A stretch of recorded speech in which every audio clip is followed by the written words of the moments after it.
Vou falar para vocês a respeito desse trabalho, que é meu trabalho mais recente, embora não seja assim tão recente, que eu comecei em 2010, e ele está relacionado com essa temática aqui na tela, né, que eu estou compartilhando, com a acessibilidade textual e terminológica. Vocês estão me ouvindo bem? Tá tudo certo? Sim? É, Sim, sim. Então, eu coloquei essa imagem dessa rampa aqui justamente para ilustrar o ponto de vista disso tudo, né? Eu imagino que textos com informações técnicas, científicas, sobre temas de saúde, enfim, aquilo que se chama de texto especializado nos estudos de terminologia, muitas vezes precisam dessas rampas de acesso para que pessoas com diferentes condições também possam participar desse diálogo e dessa informação. Então, eu vou falar aqui sobre essa trajetória e vou tentar destacar um pouco mais a parte dos com corpora, né? Que é o que tem que ver corpus e linguística de corpus com esse trabalho. Bem, a falta de acessibilidade ou de familiaridade ou a dificuldade que a gente tem com textos de temáticas científicas ou burocráticas, enfim, é uma coisa histórica, né?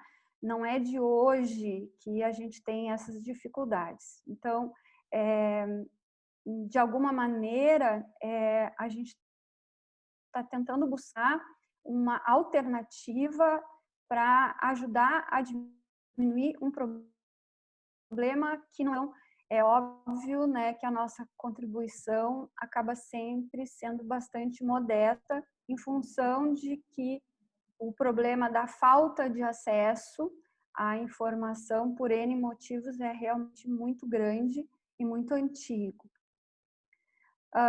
E eu vou dar aqui um exemplo para vocês, né, que eu aqui chamei de A Volta dos que Nunca Foram, né, com um exemplo de um texto que está escrito de um jeito que é bastante difícil, né? Então, esse texto aqui que vocês estão vendo, ele faz parte de uma manifestação do ministro bastante recente, né?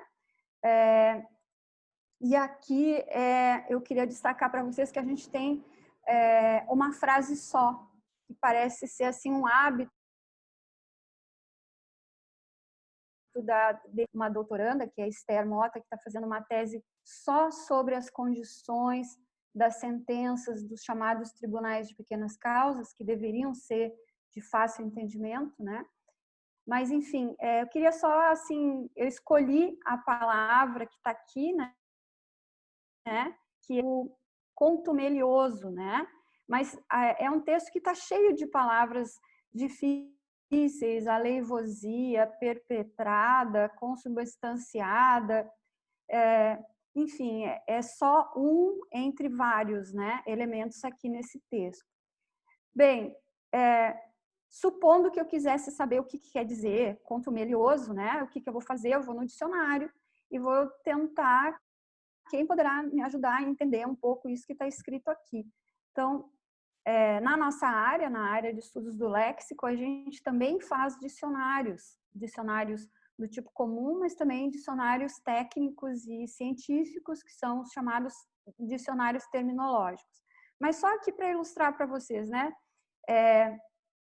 O ministro usou a palavra contumelioso naquela frase enorme, e aí a gente tem que descobrir o que quer dizer. E aí vê, olha, tem inclusive uma coisa chamada contumélia, que não é nome de flor, né? Mas poderia ser, né? Pois, se alguém está procurando uma ideia de um nome para um cachorro, por exemplo, né? Adotou um bichinho, vou dar esse nome, contumélia, que nome bonitinho. Mas, enfim, vejam só, a gente tem que decifrar a informação, né? Enfim, o que é contumelioso? É algo que aparentemente não é legal, né? É uma coisa assim ruim, tem a ver com injúria, xingamento, né? Bom, mas aqui, partindo de um exemplo, né, que é a fala de um ministro, mas a gente tem outros textos que também estão aí disponíveis e são apresentados de maneira que, em geral, as pessoas também têm dificuldades, né? Então, num outro âmbito, né? Vejam aqui, a gente tem uma notícia de jornal dizendo que o brasileiro sabe pouco sobre diabetes. E nessa ocasião, eu me lembro que houve assim uma grande manifestação, né? Na época que a pesquisa foi publicada, porque só 2 entre cada 100 pessoas entendiam que uma pessoa poderia morrer por causa do diabetes, né? Então, nessa ocasião, a gente foi vendo assim, poxa, mas as pessoas comuns, né, que têm uma informação do dia a dia sobre uma temática como o diabetes, elas também, aparentemente, não estão conseguindo entender as informações que estão chegando ao ponto, né, de muitas pessoas acharem que um remédio e a pessoa está curada do diabetes, né? Acho que diabetes é uma doença crônica, né? Cura também passava batido assim em 80% das pessoas, né? Então, essa dificuldade, que pode ser de vários tipos, ela representa um desconhecimento que vai representar, de outro lado, um problema que pode ser até de saúde pública, quando a gente não está entendendo a informação, né?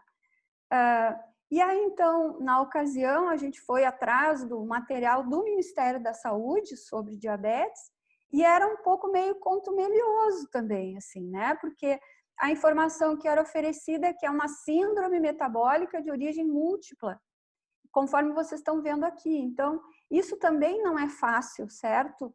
Então, o texto do ministro, ele é difícil porque por que ele tem que ser apresentado daquele jeito, mas o texto do Ministério da Saúde, que em tese deveria ser acessível, parece que também não ajuda muito, né? E aí, então, a partir dessa ideia, né, das rampas e de a gente colaborar para que as pessoas consigam entender essas informações, e principalmente as informações de utilidade pública, né, é que nós passamos a trabalhar com a ideia de uma acessibilidade que não é só a acessibilidade física, né, ou a acessibilidade de trazer informação em braille, trazer a informação em libras, né, mas pensar na acessibilidade que é textual e terminológica, né, considerando pessoas que saibam ler, basicamente. E por que essa importância? Ora, nossa, em 2018, vejam só que índice horroroso, assim, né? Só 12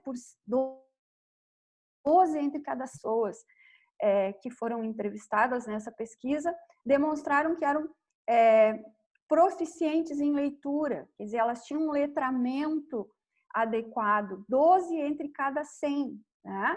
Então, claro que a gente olha ali aquele texto do ministro, com o contumelioso e outras coisas ali, a gente diz assim, nossa, eu preciso fazer 3 pós-doutorados, sendo um em latim, para poder pegar esse texto assim, nossa, entendi tudo, né? Então, a gente tem aqui uma condição, né, das pessoas marcadamente aqui que a grande maioria não tem uma proficiência que nos habilite a enfrentar, por exemplo, o texto aquele do Ministério da Saúde. De outro lado, existe uma lei, que é aqui, né, que é a Lei Brasileira de Acesso à Informação, né, de 2012, e a lei de 2011 e o decreto de 2012, e vejam só que é dever do Estado garantir o direito de acesso à informação, né, de forma transparente, clara e em linguagem de fácil compreensão, né. Então, essa lei, ela se aplica especialmente aos órgãos públicos e às pessoas investidas de função pública quando se comunicam com as pessoas em geral, né? E aí, então, é claro, a gente poderia dizer assim, mas o ministro está indo contra a lei 12.527. Talvez ele dissesse assim, mas eu não estava me comunicando com o público naquele texto, eu estava me comunicando com advogados das partes interessadas, né? O texto do Ministério da Saúde, eu acho que é meio sem saída, né? Essa defesa, diz assim, mas diz ali, essa informação é para qualquer cidadão, né? Então, a gente está vendo essa condição aqui, que a gente tem uma lei, mas ao mesmo tempo parece uma certa cultura, né, no nosso país, de a gente precisar fazer os textos mais rebuscados, com uma linguagem diferenciada, ou para marcar que a gente sabe, enfim. Mas, ao mesmo tempo, vejam só, a gente é um país de leis, né? Também tem essa outra lei aqui, que é a Lei Brasileira de Inclusão, de 2015, que diz que a acessibilidade é a possibilidade de qualquer pessoa, com ou sem deficiência, acessar um lugar, serviço, produto ou informação de maneira segura, sem nenhum tipo de barreira. Então, a gente pensa muito em acessibilidade em Libras, em Braille, né? Audiodescrição, outros formatos, mas a gente, às vezes, parece que esquece um pouco que independentemente de a pessoa ter uma deficiência ou uma necessidade especial, que isso deve ser garantido. Bem, os problemas disso vêm, né, como eu mostrei ali para vocês, é uma coisa assim histórica, né? Do ovo ao H. Eu posso dizer assim, o problema é que são os leitores que não têm condição de escolaridade, não têm uma educação de qualidade. O problema é a mensagem, porque o texto está muito mal escrito, não tem vídeo, não tem imagem, né? Eu também posso dizer, olha, o problema é na soma das duas coisas, né? É o leitor que não tem condição, mas a pessoa que escreve que também não está tendo. Mas eu penso que também é possível a gente pensar que talvez a gente precise de um mediador para essa situação, né? E eu acho que talvez essa ideia de um mediador dessa comunicação de caráter técnico-científica e com pessoas com determinados perfis, talvez isso seja uma boa ideia, né? Porque, em geral, as pessoas que produzem esse texto, eu não tenho tempo de ficar pensando se o texto está ou não está cumprindo o seu papel, se essa palavra está bem ou não está. Mas, enfim, independentemente da gente falar sobre empatia linguística, né, eu acho que muitas vezes falta um mediador nesse tipo de condição de comunicação. A origem desse tema, vamos simplificar os textos e as palavras e as mensagens, ela não é nova, né? Essa é uma temática que foi muito desenvolvida nos Estados Unidos no período pós-guerra e basicamente pela ação de Rudolf Flesch, que era um imigrante austríaco saindo da guerra e que dizia assim, nossa, olha só, o inglês que tem aqui para a gente é um inglês difícil, a gente não tem proficiência em língua inglesa e a gente, quem sabe, não dava para a gente ter uns materiais no inglês um pouco mais facilitado, e aí começa a ideia do plain language. Né? 60, essa ideia ela é levada adiante, mas não mais nesse foco de que tem um monte de estrangeiro no nosso país e não sabe inglês como deveria, mas é a ideia de que há sim comunidades nos Estados Unidos que não têm as mesmas oportunidades de escolarização e aquela lógica que foi inicialmente pensada para a pessoa que estava aprendendo inglês como língua estrangeira foi também levada para quem era falante nativo da língua inglesa. E esse autor, que é o William Dubai, né, cuja obra é muito importante, né? Vai se aliar ao movimento dos direitos civis e principalmente às comunidades afro-americanas, que tinham naquela época condições de escolaridade menores do que as outras camadas da população. Então, essa luta, esse dar-se conta, né, de que eu tenho pessoas que não estão acompanhando a história como deveriam, a informação, entendendo e agindo a partir desse entendimento, não é uma coisa nova, né? Como movimento civil, como movimento social, é bastante antigo. Como o Tony referiu na minha apresentação, né? Tanto o assunto não é novo que eu comecei a trabalhar buscando, né? Quando é que isso inicia? Eu encontrei uns materiais escritos em português no século XVIII e eu estou formando um corpus com esses materiais que eram justamente livros de medicina escritos nas línguas nacionais. Isso não ocorreu só em Portugal, isso ocorreu na Espanha, ocorreu na França. Por quê? Porque, de alguma maneira, tinha muita gente doente no século XVIII e tinha gente que cuidava das pessoas doentes e essas pessoas, elas não tinham erudição suficiente que permitisse entender um livro de medicina escrito. Então, nós temos um movimento global, naquela época, no século XVIII, em que quem sabia medicina, claro que a gente está falando na medicina do século XVIII, né, que é uma medicina bastante primitiva em relação à atual, né, mas há um movimento, então, de se produzir livros e materiais, por exemplo, em português. Então, aqui a gente tem um exemplo desse livro, em 1707, né? É um livro que tem 635 páginas e o diferencial dele é que ele era escrito em português, era para as pessoas que cuidavam dos doentes, que sabiam ler, mas que não sabiam latim. E o texto tem toda essa proposta de dizer, eu vou dizer da maneira mais simples possível, porque quem está lá na linha de frente cuidando dos doentes, né, que na época eram considerados os cirurgiões barbeiros, né, que eram pessoas assim de pouquíssima instrução, né, mas elas é que estavam ali cortando, emendando e dando atendimento para as pessoas. Então vejam só, a proposta, né, de fazer um texto mais acessível realmente não é de hoje.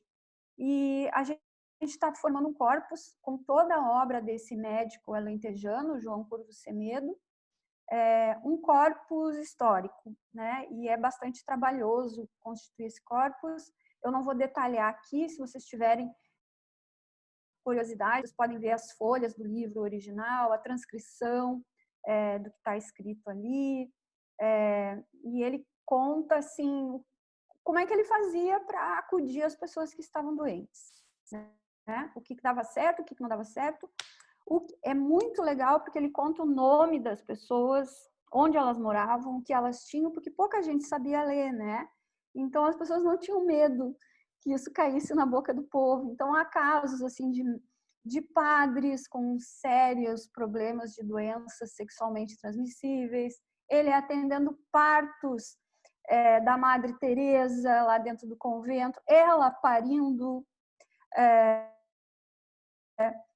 e ele descrevendo, né, para a pessoa que ia passar por aquela experiência, olha, faça isso, não faça aquilo, mas também atendia as pessoas do povo, criança, velho, nobre, e é realmente assim uma coisa muito interessante, porque ele quer ensinar as pessoas que estavam aprendendo medicina o que fazer, né, numa linguagem simples. Bom, esse aqui é o nosso site do nosso projeto da acessibilidade, né? Se vocês tiverem tempo, olhadinha ali, a gente está fazendo várias coisas em torno desse tema.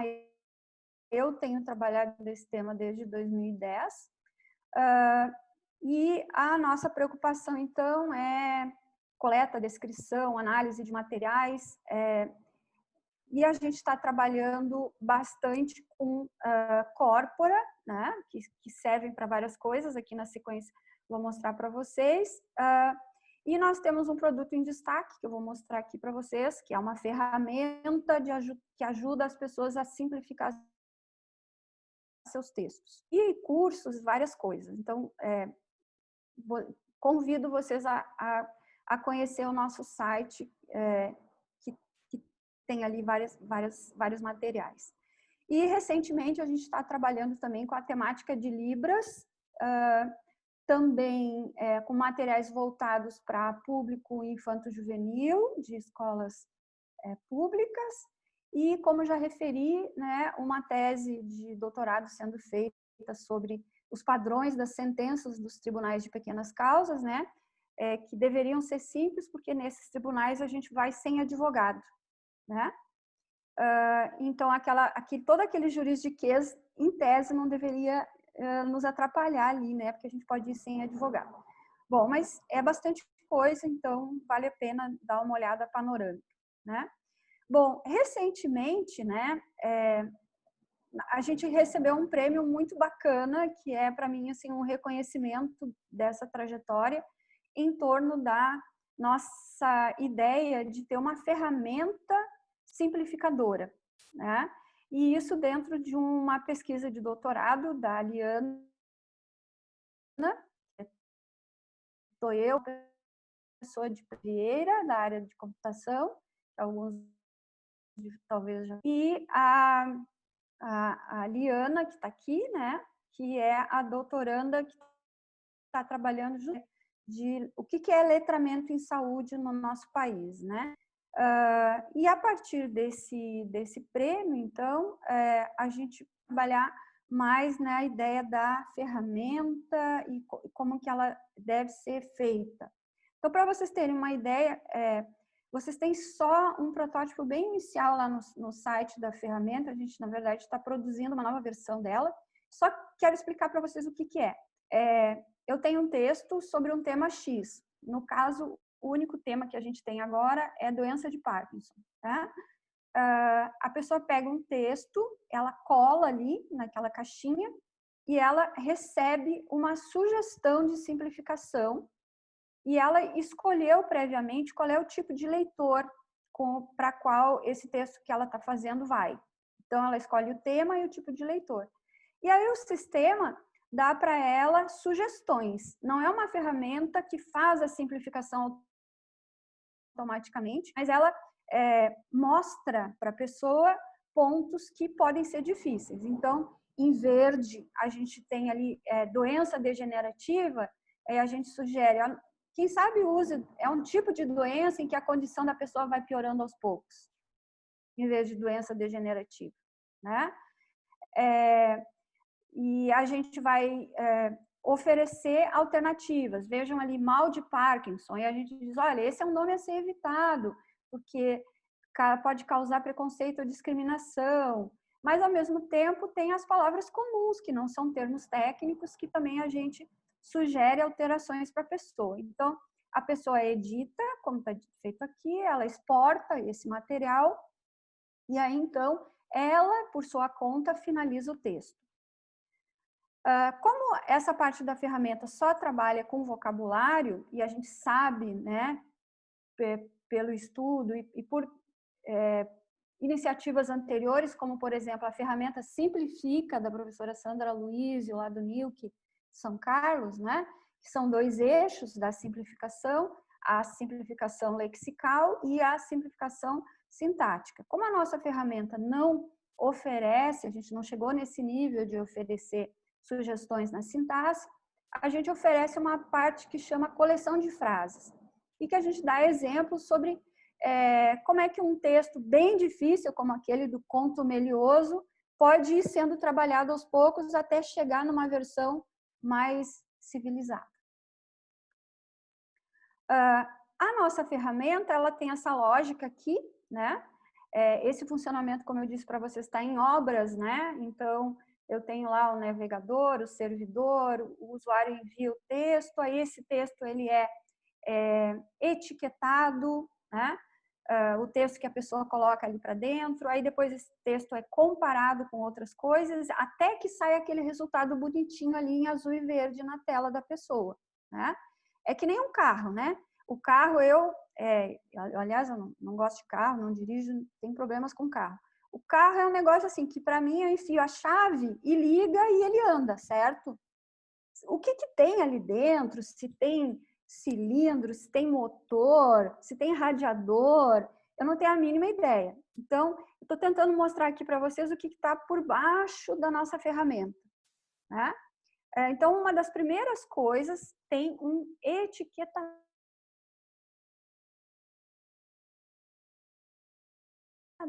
que se é um substantivo, se é um verbo, se estava no plural e no singular, né? Este foi o inicial, né?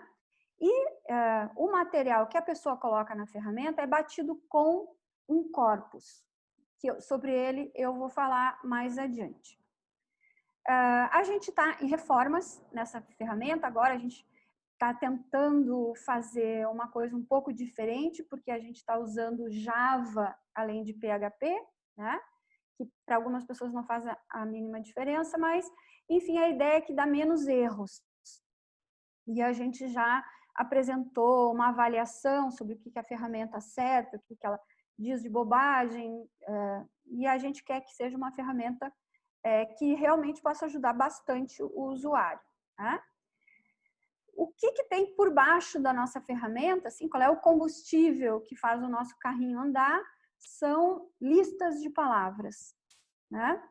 Então, eu tenho lá a palavra labareda, que a gente considera difícil, e a gente vai propor no lugar dela chama, né?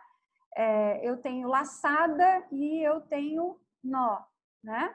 Então, eu tenho contumelioso e eu vou ter xingamento, né? Não use contumelioso, use xingamento, né? Então, há um corpus inicial, antes de tudo, que é o corpus temático, e, por exemplo, no tema da doença de Parkinson, o que a gente usa? A gente usa livros sobre o tema, a gente usa textos de sites institucionais, para a gente ter uma ideia de como se comporta o texto dessas áreas, né? Esse é o nosso corpus inicial. E nós temos também uma parte da nossa ferramenta que é o nosso glossário, né? E o nosso glossário ele está apresentado para 2 níveis de leitor, o leitor que tem o ensino médio completo e o estudante que tem o ensino fundamental, né? Então, a gente tem ali abdômen, parte do corpo situado entre o tórax e a pelve, e no outro lado eu tenho barriga. Se o senhor está com problema no abdômen ou o senhor está com problema na barriga, né? Então, a ideia é mostrar essas opções de facilitação, né? A ferramenta tem um público-alvo bastante específico, que é principalmente centrado na figura daquilo que se chama de redator técnico. Algumas pessoas dizem, não, essa ferramenta também é para profissional da saúde que queira fazer um texto customizado, né? Mas o que a gente vê é que geralmente são tradutores, profissionais de comunicação que ficam encarregados de produzir esses textos, né? Então, vamos pensar lá no texto do Ministério da Saúde, dizendo que diabetes é uma síndrome metabólica. Quem é que escreveu aquele texto? Por que esse texto está assim? Será que foi um médico? Ou é uma pessoa encarregada de fazer isso? Então, estou imaginando que talvez nós, né, a gente que estuda letras, linguística de corpos, isso possa ser um trabalho para a gente também. Esse trabalho de propor alternativas, ele não é assim, é o que a senhora acha, né? Então, de abdômen eu trocar para barriga, é o que a senhora acha, né? Aí a gente tem que explicar que não é o que a gente acha. A gente pergunta para o corpus. A gente também pergunta para as pessoas, mas a gente também pergunta para a corpora e para a bibliografia e para estudos sobre leitura. Nossa, tem horrores de material sobre como facilitar a leitura na área da linguística aplicada, certo? Tanto do ensino de línguas como de línguas estrangeiras, e que eu posso aproveitar. E a gente trabalha também bastante com estatística e distribuição em diferentes materiais. Mas o primeiro material assim que deu base para essa experiência foram os jornais populares, que são esses jornais que são feitos para as pessoas das chamadas classes C e D, que são jornais que não têm assinatura, só venda em banca, são jornais que custam relativamente pouco em comparação a um jornal tradicional e que são muito procurados por esse público que, em geral, tem o ensino fundamental, né? Então, esse corpus que gerou o projeto Por Popular, né, foi uma coisa muito importante, foi uma experiência, né, de ver qual é o material que era usado ali, qual eram as palavras, qual era o tipo de frase, qual era o tipo de encadeamento, na medida em que esse material podia ser mais familiar para essa pessoa que precisa entender aquele texto do Ministério da Saúde, por exemplo. E a gente foi fazendo uma série de buscas em diferentes fontes e materiais, né, tentando ver coisas que estavam funcionando bem, outras não tanto. Então, no caso aqui desse material sobre pneumonia do Ministério da Saúde, né, dá para ver que tem essa tentativa, né, de colocar entre parênteses uma explicação. E parece que a pessoa que está escrevendo, em alguns momentos, ela está vendo que talvez aquilo ali ela tenha que explicar, mas isso não é muito uniforme, né? A gente foi vendo que dependendo da pessoa, ou do dia, ou da situação, o texto era mais ou menos facilitado. Aí a gente foi vendo que, à medida que o tempo foi passando, outros textos foram sendo trazidos para o cenário da comunicação institucional, como, por exemplo, textos do Dr. Drauzio Varela, materiais de associações de pacientes, enfim, não era só um Ctrl+C, Ctrl+V de um livro de medicina, tá? A gente vê isso que vai ficando mais facilitado, a gente vê sintomas ou indícios de quem está produzindo o texto parece que está se dando conta que tem que dar uma facilitada. Mas para fazer esse trabalho, né, eu, como sou pesquisadora da área de terminologia, me questiono, né, onde é que está esse glossário, né, que tenha a definição mais simples para esse tipo de leitor, né? Em geral, a gente não tem muito isso, essa tradição nossa, né, na terminologia e na terminografia, embora já comece uma coisa chamada terminografia pedagógica, né, principalmente, né, por obra dos professores de inglês para fins específicos, né, que trabalham nos cursos de eletrotécnica, de física quântica, que tem que dar aula de inglês e aprender inglês, e as pessoas têm que aprender inglês, né, de eletrotécnica, mas aí o professor de inglês não sabe nada de eletrotécnica e tem que ajudar os alunos daquele curso, né? Então, isso também está se colocando hoje no cenário, que a gente precisa de materiais mais customizados em diferentes áreas de conhecimento, né? Não só nas áreas que se dá aula de inglês, mas em diferentes áreas e para diferentes pessoas. Por exemplo, eu tive nessa semana uma questão aqui com o termo crescimento exponencial. E a gente procurava material tentando explicar em língua de gente o que é um crescimento exponencial. Aí eu falava com a minha filha, que é doutorada em bioestatística. Não, mas crescimento... Tá, mas traduz isso de um jeito que qualquer pessoa entenda. E eu via que ela tinha muita dificuldade, né? Então, a gente encontra definições complexas, mas essas definições mais simples, olha, quando uma coisa cresce muito rápido, num intervalo curto, e o crescimento é do tipo assim, olha, num dia é 1, no outro dia é 3. E no outro dia vai ser 9, e depois no outro dia vai ser 27. Isso é crescimento exponencial, mais ou menos explicado de uma maneira que uma pessoa que não tenha muito familiaridade talvez consiga entender, né? Então, a gente precisa desses materiais sendo produzidos por parte de para quem faz trabalhos, né, de corpos. Lembrando, teve uma orientanda do professor Tony Berber Sardinha, que fez um trabalho sobre câncer de mama, especialmente dirigido para jornalistas, baseado em corpos, né? Porque ela via que o jornalista, por não entender nada da área da medicina, tinha dificuldade de se movimentar naquela informação, né? Então, eu acho que esse é um tipo de trabalho que a gente está precisando bastante.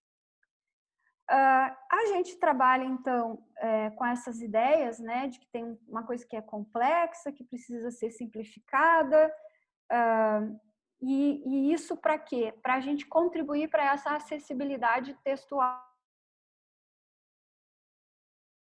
e terminológica. E isso para uma pessoa pode não ser para outra, e isso a gente precisa sempre levar muito em consideração. Eu até pouco tempo achava que todo mundo sabia o que quer dizer suíno.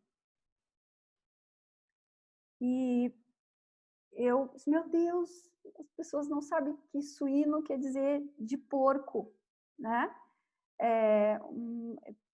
Testemunhei um caso de uma pessoa que foi xingada de nossa, mas tu é uma suína. E aí a pessoa disse, o chefe estava brabo, né? Me chamou de suína.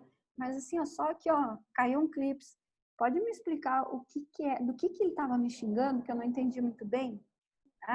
Porque é uma pessoa que não tinha essa familiaridade com o texto escrito, né? Que não sabia o que queria dizer suíno. Então, às vezes a gente acha, né, que estão dominando determinadas coisas, mas isso não está acontecendo. Bem, e a gente começou a trabalhar com a ideia de simplificação como tradução intralinguística, e isso vem lá do Jacobson e de uma autora canadense, que é a Zetsen, que tem trabalhado bastante nessa linha de que simplificar textos é uma coisa que pode ser incluída no âmbito dos estudos de tradução, por exemplo. Claro que não é uma posição unânime, né? Vários autores dizem que isso não tem nada a ver com tradução. Mas eu acho interessante pensar. Mas só essa coisa da... Onde é que saem os critérios para tu dar uma sugestão, né? De uma palavra que está ali marcada como difícil, de onde é que saiu as alternativas que se apresentam, né? A gente trabalha bastante com o COPE, que é o Conhecimento do Português Popular Escrito do Brasil, que foi fruto de uma tese de doutorado de 2018. Esse é um corpus pequenininho, e eu acho que ele é bastante útil para várias coisas, como uma referência, né? Vocês podem acessar esse corpus aqui, o acesso é grátis, né? E o que vocês vão encontrar nele, né? Vocês vão encontrar aquelas ferramentas básicas, né? Um concordanciador, listador de palavras, né? E como é que ele é feito, né? Ele é feito basicamente de um conjunto de textos que, em tese, são fáceis. E muitos textos cuja facilidade de compreensão já foram testados naquela pesquisa do INAF, por exemplo. Né? Então, vocês vão encontrar, por exemplo, dentro do Corpop, um livro que se chama Violetas na Janela. Vocês vão encontrar Paulo Coelho. E pode... meu Deus, Paulo Coelho. Mas vocês vão encontrar dentro desse corpus também um jornal que se chama Jornal Boca de Rua, que é feito por pessoas que são moradores de rua. com auxílio de jornalistas. Então, a gente tem um material de base de DNA simples, vamos dizer assim, que foi reunido aqui para nos dar uma referência de vocabulário simples, de sintaxe simples, porque os textos são bem compreendidos por esse perfil, um trabalhador que tem o ensino fundamental. E aqui todas as fontes que tem, né, dentro do Corpop. Você diz, por que tem o Diário da Causa Operária? Porque ele é feito por operários sindicalistas, que tem esse perfil de escolaridade. Não tem nenhum filósofo da política escrevendo no texto. Até tem alguns textos, né? Enfim, a gente foi atrás de textos que tinham esse perfil de adaptação para ser essa base, né? Bom, esse trabalho de simplificar a informação, né, na minha visão, pode ser uma oportunidade de trabalho e de estudo para nós, na linguística aplicada, na linguística teórica, né? Eu fico pensando como é que a gente faz isso em Libras, né? Porque, em geral, as pessoas dizem, isso já está em Libras. Ela vem, como, mas já está aqui, a informação está em Libras e Braille, tá, mas os sinais que são sendo usados, eles são simples? Todo mundo sabe o que quer dizer esse sinal aí? Está básica a informação? Então, por um lado, é uma acessibilidade da acessibilidade, né? E tem esses alunos que eu marquei aqui, o Eduardo Felten, trabalhando com um vocabulário de Libras facilitado, a Liana Paraguaçu com o tema do letramento em saúde, a Esther Mota com as sentenças dos tribunais de pequenas causas, o Lucas com textos de museu de ciência e tecnologia para alunos do ensino fundamental de escolas públicas, e a Bruna trabalhando com o perfil do vocabulário das crianças do ensino fundamental de escolas públicas, né? Mas isso é uma coisa que a sociedade está se movimentando. Então, tem uma empresa de tradução que vende serviço de paráfrase. Diz assim, claro que também fazem algumas coisas que não são muito éticas na minha visão, né? Que tipo, a gente pega a tese de doutorado da Universidade Sardinha e aplica um serviço de paráfrase em cima dela, passa num detector de plágio e entrega como sendo a minha tese. Enfim, a adaptação textual com apoio de ferramentas computacionais. Bem, aqui são algumas das minhas referências, né? Eu quero marcar para vocês aqui esse texto que está em amarelo, que eu acho que meio que sintetiza temática. E era basicamente isso, assim, né? O que eu tinha para falar. Então,